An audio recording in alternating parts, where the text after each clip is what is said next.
আল্লাহর ওলি বলার পরে আল্লাহর বান্দা ডাক দেয়া কইলা, ও খাদিম, যেই দিন আমি মারা যাইমু, মারা যাওয়ার পরে আমার কুসুম লইয়া তখন বইরাইয়া যখন জনগণ মাঠে লইয়া যাইবাই, ওই সময় কেন আমার ইমামতিটা ওই মানুষদের করাইবাই যার মধ্যে তাই আপনার 4টা সিফত দাঁড়িয়ে থাকব, 4টা গুণ দাঁড়িয়ে থাকব।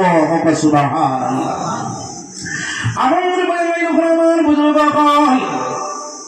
ওই সময় খানো ভাই আল্লাহর বান্দা যখন মারা গেলা, খাদিম সাহেব গোসল দেওয়াইয়া কাফন হইয়া দিল্লির ময়দানের মধ্যে যখন হাজির করলা, ওই দিল্লির ময়দানের মধ্যে হাজির করার পরে আমার ভাই নকল আমার বুজুর্গ ওইটা হাজার হাজার ওলামায়ে কেরাম হাজার বেগান মানুষ জমা হইলা ভাই এবার সন্ধ্যের হযরত মারা গেছলা, মানুষ বেশ হইছেন না কম হইছেন? রাঙ্গাটি হযরত মারা গেছলা, কম মানুষ না বেশ মানুষ? বেশ মানুষ। এইবার হিসাবে আল্লাহর ওলি যারা মারা যায় তারা ওই জনজার মধ্যে বেশ মানুষ জমা হয় না। সুবহানাল্লাহ। হাজার হাজার ওলামায়ে কেরাম হে ইমামতি করতা ওই সময় এখানে বাইরে খাদিম সাহেব ডাক দেয়া কইলা, ও ভাই নকল আমার পীর সাহেব ইমামতি জয়েন করবাই, তার মধ্যে 4টা গুণ দাঁড়িয়ে থাকা লাগব। বলে 1 নম্বর গুণ গীতা, বলে 1 নম্বর গুণ হইল ওই আল্লাহর বান্দার জীবনে আসরের সুন্নত খোলা হইছে না। আসরের সুন্নতটা সুন্নত মুআক্কাদা না ফরজ মুআক্কাদা? ফরজ মুআক্কাদা। যেটা পড়িলে সওয়াব আছে, না পড়িলে গুনাহ আছে নি? গুনাহ নাই। তো আমার ভাই নকল আমার বুজুর্গ ওইটা 2 নম্বর গুণ গীতা, বলে 2 নম্বর গুণ হইল ওই আল্লাহর বান্দার জীবনে তাকবীরে উলা পৌঁছাইছে না। বলে 3 নম্বর গুণ গীতা, বলে 3 নম্বর গুণ হইল ওই আল্লাহর বান্দার জীবনে কোনদিন তাহাজ্জুদ করা হইছে না। বলে 4 নম্বর গুণ গীতা, বলে 4 নম্বর গুণ হইল ওই আল্লাহর বান্দার জীবনে কোনদিন বেগানা মহিলাদের সন্না। সুবহানাল্লাহ। আমার বুজুর্গ ওই সময় কেন ভাই হাজার হাজার ওলামায়ে কেরাম কেবল মধ্যে 1টা গুণ পাওয়া যায়, কেবল মধ্যে 2টা গুণ পাওয়া যায়, কেবল মধ্যে 3টা গুণ পাওয়া যায়, পরিপূর্ণ 4 গুণওয়ালা মানুষ পাওয়া যায় না। খাদিম সাহেব ডাক দিলা, ও ভাই নকল আমার পীর সাহেবের খেউরটা চুলা মারো। বিনা জনজায় আমার পীর সাহেব কইছিল আমি দফন করি নাই যাম। ওই সময় খেউরটা যখন চুলা মারার মধ্যে আপনার লাগলা, পিছন থেকে একজন জন গড়াইয়া বইলা ভাই নকল চুলা দম্ম, আমি আমার পীর সাহেবের ইমামতি কর্ম। সুবহানাল্লাহ। ওই জোর পিছন থেকে সামনের দিকে আইয়া খাওয়ার মধ্যে দরিয়া ধরিলা, রে দয়াল আমি যে ইবাদত গুলা করি রে দয়াল, ওই ইবাদত গুলা দুনিয়ার কোন মানুষ জানে না। আজকে তোমার কেউ তোমার বন্ধুর কারণে প্রকাশ করা লাগে রে দয়াল। ও মাওলা, ও মাওলা আমার ইবাদত থেকে তুমি বঞ্চিত করিও না। সুবহানাল্লাহ। তাই নাকি জানি মুসলমান, তাই ওই ভারতবর্ষের একজন প্রধানমন্ত্রী ছিল যার নাম হইল হযরত শামসুদ্দিন ইলতুতমিশ রাহমাতুল্লাহি তাআলা আলাইহি।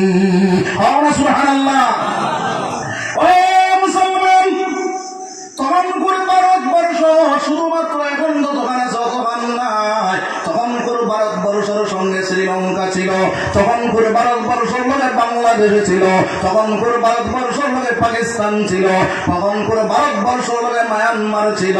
এই অখণ্ডিত ভারতবর্ষের সমস্ত ভারতবর্ষের প্রধানমন্ত্রী বলার পরে আল্লাহর বান্দারা আসর সুন্নত খোঁজা হয় না, তাকবীর উলা পৌঁছায় না, তাহাজ্জুদ খোঁজা হয় না। বাইরে আল্লাহর বান্দায় কোনো বেগানা মহিলা দেখলা না। আর মুসলমানের দোকানদারি করে ইবাদত করতে পারে না, চাকরি করে ইবাদত করতে পারে না, ড্রাইভিং করে ইবাদত করতে পারে না। আল্লাহর বান্দায় দুনিয়ার জমিনের মধ্যে নানা অজুহাত দেখায় আসেনি না নাই। হাতে করো হাতের কাম, পায়ে করো পায়ের কাম, জবানে শুধু লওহে মুমিন আল্লাহ তাআলা আল্লাহর জাতি নাম লা ইলাহা ইল্লাল্লাহ লা ইলাহা ইল্লাল্লাহ মুহাম্মাদুর রাসূলুল্লাহ সাল্লাল্লাহু আলাইহি ওয়াসাল্লাম।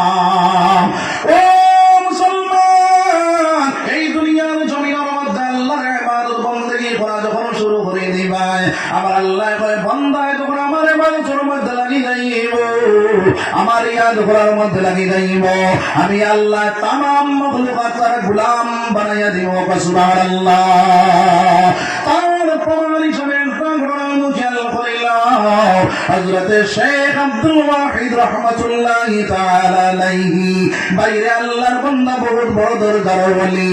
আল্লাহর বান্দায় আপনার কি করলা, আমার মাওলার ডাকে হইলারে দয়াল, জান্নাতের মধ্যে আমার রফি, জান্নাতের মধ্যে আমার বন্ধুকে বলে দয়াল, আমার মাওলায় দরায়া দিলারে আব্দুল ওয়াহিদ মায়মুনা নামের বেটি, খালায়ের বেটি তোমার বন্ধু বনিয়ে যাইব।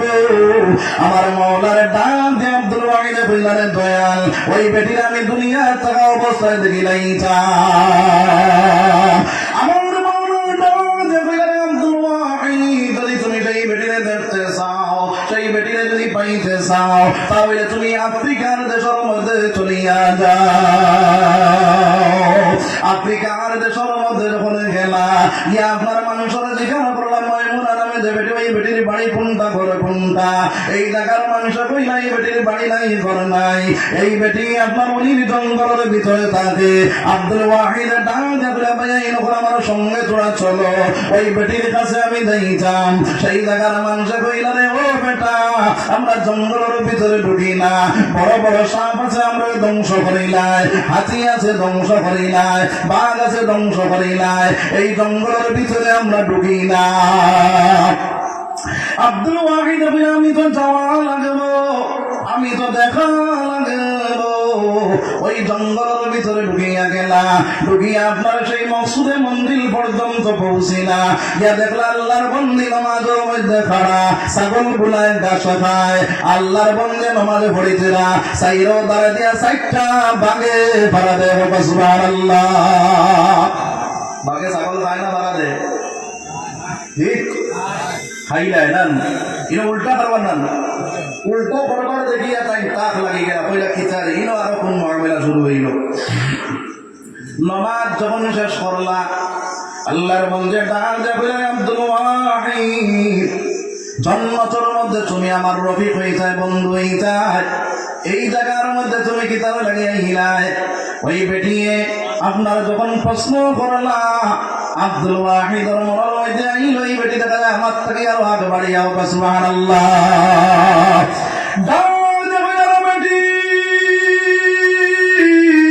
তুমি আমার প্রশ্নের জবাব দাও, তুমি নামাজের মধ্যে খানা তোমার ছাগল গুলায় ঘাস খায়, সাইরো ধরে দিয়ে সাইটটা বাগে ফাড়া দেয়, তার কারণটা কিনা? ওই মায়মুনার ডাক দিয়ে কইলেন আব্দুল ওয়াহিদ, এই দুনিয়ার জমিনের মধ্যে যারা আল্লাহর গোলাম বনে যায়, আল্লাহ রাব্বুল আলামিন तमाम মখলুকাত তার গোলাম বানাইয়া দিলায়।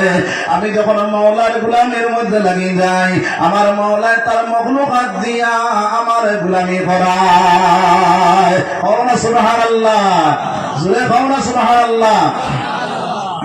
ও মুসলমান, এই দুনিয়ার জমিনের মধ্যে আল্লাহর আশিক, আল্লাহর প্রেমিক বনি যাও।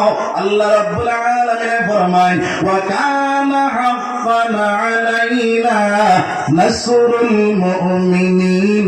বান্দা যখন আমার ইবাদতের মধ্যে লাগি যায়, আমার গুনাহগার মধ্যে লাগি যায়, আমি আল্লাহ তার সাহায্য করার মধ্যে লাগি যাই। সুবহানাল্লাহ।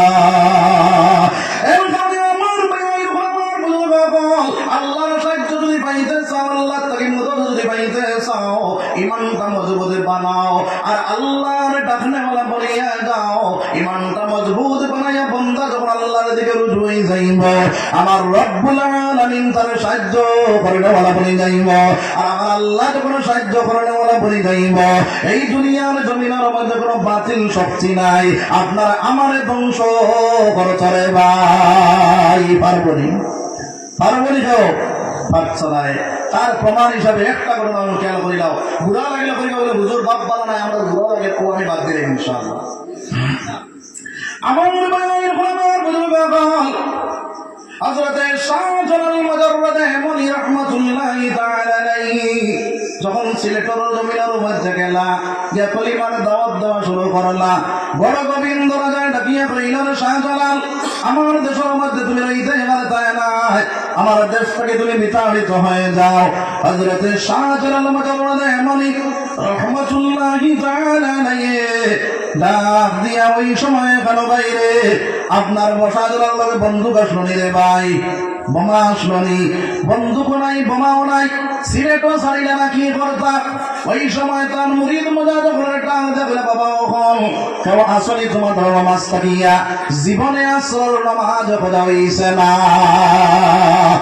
একজন মুরিদ খাওয়া কইল হুজুর আমার জীবনে আসর নামাজ খোঁজা হইছে না ওই সময় আল্লাহ শাহজালাল মুজাররদে মনি রাহমাতুল্লাহি তাআলা আলাইহি রাত্রিবেলা আল্লাহর ইবাদত করলা তাহাজ্জুদের সময় আল্লাহর কাছে দোয়া করলা ফজরের সময় ডাক দেলা বেটা আজানটা দাও চাই আল্লাহর বান্দা যখন ফজরের আজান দিলা বড় গোবিন্দ রাজার দলান ভাঙ্গিয়া পড়া শুরু হইল সুবহানাল্লাহ বড় গোবিন্দ রাজা ছিল জিদ বেঈমান আজানেরই সুরে বাংলো সাততলা দলান আমরা সেই মুসলমান ই আল্লাহ এখন আসই দিনা নাই আসই নেই ও আল্লাহ কথা সত্যি আমার উপরে গজব নইয়া ফল আসই না নাই হ্যাঁ আছে তাই ওই বালিশের চিন্তা করার দরকার আছে না নাই বালিশের লগে চিন্তা লাগাও আর চিন্তা লাগে এখনো মুসলমান হুশ করার সময় আছে